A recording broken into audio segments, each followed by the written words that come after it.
Walking at the mall, a security guard came up to me and said, "Ma'am, is this child yours?"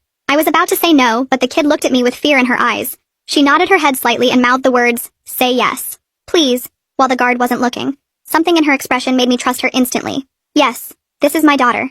I pulled her into a hug and felt her trembling against me. The security guard looked skeptical. He was a heavy-set man with a mustache who reminded me of Paul Blart. She was hiding in the dressing rooms for over an hour. Staff was concerned.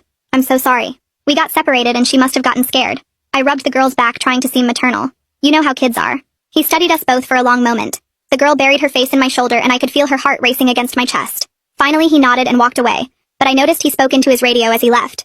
We didn't have much time. As soon as he turned the corner, I knelt down to the girl's level. She had dirty blonde hair in a messy ponytail, and her Pokemon Eevee t-shirt had stains on it. Dark circles under her eyes made her look older than she probably was. Her eyes kept darting around like she expected someone to jump out at any moment. "Are you safe?" I asked quietly. She shook her head. "There's someone who took my mom and I'm scared they'll take me too." My heart started racing, but I tried to stay calm for her. I took her hand and noticed how cold her fingers were. "Let's go somewhere with more people, okay?"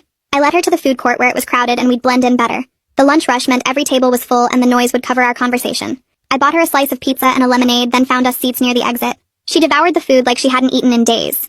"Who took your mom? What did they look like?" I kept my voice gentle while my eyes scanned every face that passed. She wiped her mouth with the back of her hand. "The man said he was a cop, but he wasn't a cop." My mom knew something was wrong. "How did she know?" I asked while watching a man in a maintenance uniform push a garbage cart past us. The girl took a sip of the lemonade I'd bought her.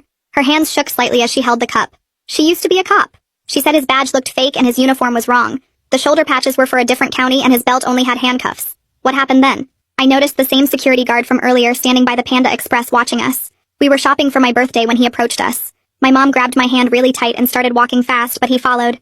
She made me go into the changing room at J.C. Penney and told me, "That man is not a cop. Do not let them grab you by any means." Then I heard yelling and when I came out she was gone. "When did this happen?" I was already pulling out my phone to call 911.